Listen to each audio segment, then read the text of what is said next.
Hi everyone, thought I would show a rapid play game I played at my old club's rapid play tournament.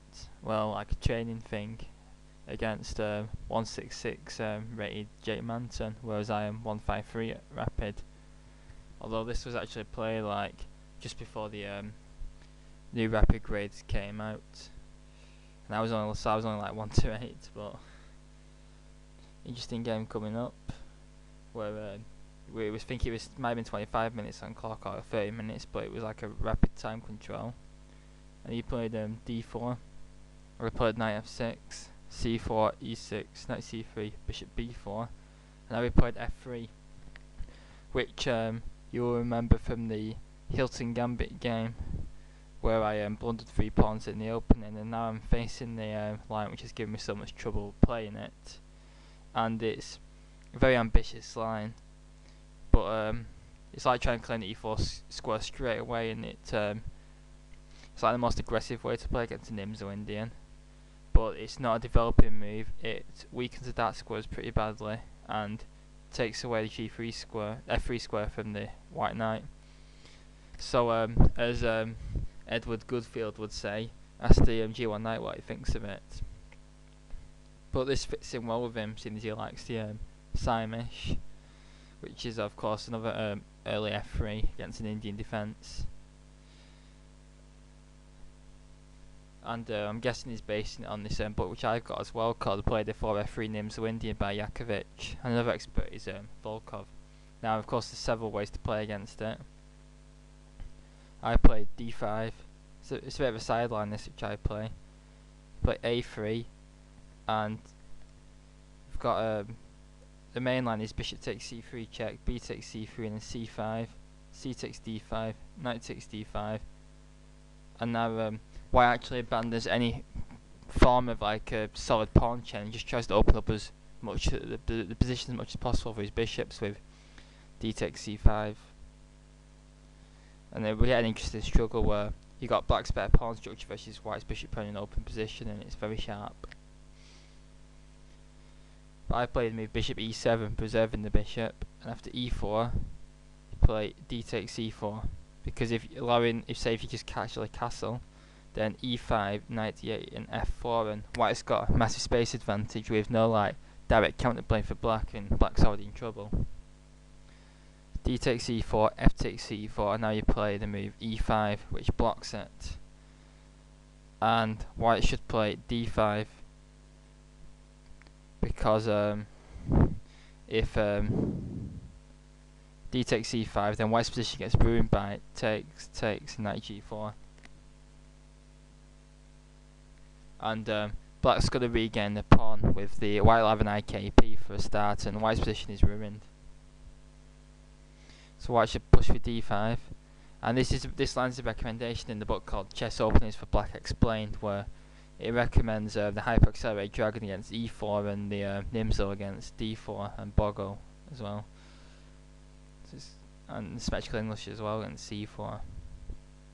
So basically it's just like, it's actually quite a good book, I've got it, but I don't really play anything in it anymore, and I use other sources for Nimzo if I ever play it, and not playing Sicilian, too many anti-Sicilians.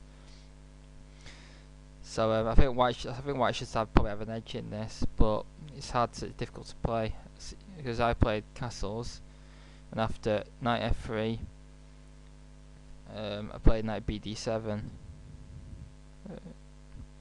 Now he played bishop d3, bishop c5, and now you see it's just that square control I'm focusing on, and he plays h3, which maybe he's getting worried about knight g4, but this ends up being bad because g3 gets weakened, and I aim for it straight away with knight h5. And now he played b4, which is no bad move, because although it gains space and attacks the bishop, it weakens the lock diagonal, and I pouncing it with bishop d4. And the knight can't take, so queen h4 check. So he has to like, so play queen c2. I came into g3, and now his rook has to go to an embarrassing square on h2. Now I play c5, which just cements the bishop, and he can't take it without giving me a protected passed pawn, so it's risky. Played bishop g5, hitting my queen, and I just played f6, hitting the bishop and moving it away. Bishop h4 though, threatening the knight, so I came back to h5 and aiming for the f4 square. Now he castled long, which looks very risky, but he can't castle short, and his king would be sweating bullets in the centre. I just came into f4, and now he played knight e2, and now I think I should have played bishop b3 check, king b1, c takes b4, a takes b4, and then a5, just ripping up in lines towards his king, and I think this game will be over quite quickly. But I played knight takes e2 check, queen takes e2, and although black's still better, this isn't as good as it could have been. So I decided on a plan now. I'll try and like rip open as many lines towards his king as possible, because my king's pretty safe. And these rooks awfully outplay as well, so I can maybe get like more attacking forces and he can get defensive forces, but I need to get my c8 bishop in the game. So I played c takes b4.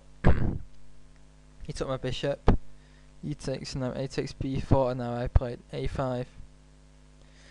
Maybe better was knight e5, because there's an interesting line where white now could have maybe sacked a pawn with e5.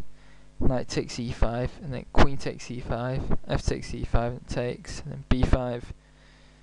And white's a pawn behind, but at least he's got rid of that monster knight, and he does have a bit of maybe activity in return, but it shouldn't be enough. But that was like an interesting like chance. So he played queen b2, just trying to pick up my d4 pawn. I took on b4. Queen c7's even better. He took on, and then I played knight e5, getting this. Now I've got the monster knight now, which could have been stopped. And I think white really needs to get some kind of like counter-attacking chances on my king with like g4 or something. But he plays bishop f2. It's just, the problem is he's not like trying to get his rook back into the game. He's just trying to like pick my d4 pawn off.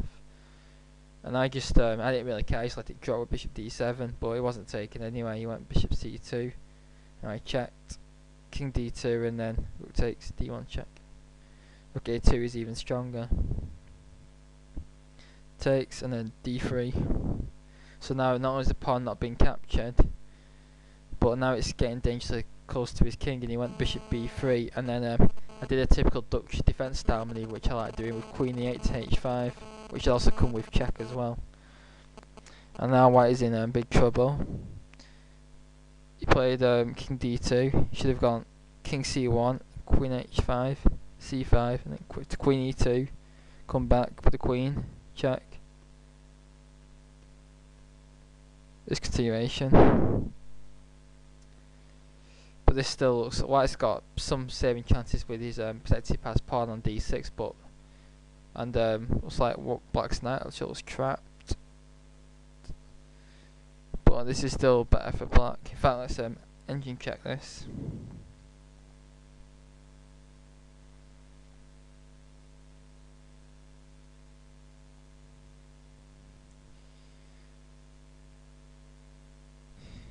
The engine's actually giving this slightly better for white, bizarrely. So maybe it wasn't as good as I thought, this position. Let's go back to the game. But he blunders with king d2 and now queen h5, and now black's winning. And in fact, after bishop d1, I just go check here, and after his king went to c3, I just checked and won the bishop. Forced his king out in the open, his rook's out of play, and it actually made me play until checkmate. Probably because it was a rapid game, but I'm sure you can imagine I just hacked him to shreds from this point. But that was a good game, that.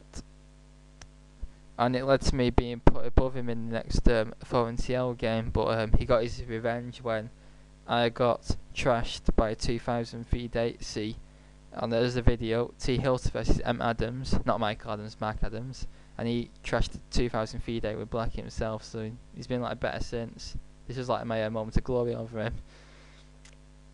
But anyway, I hope you enjoyed this game, and please leave any comments and thoughts. Thanks very much.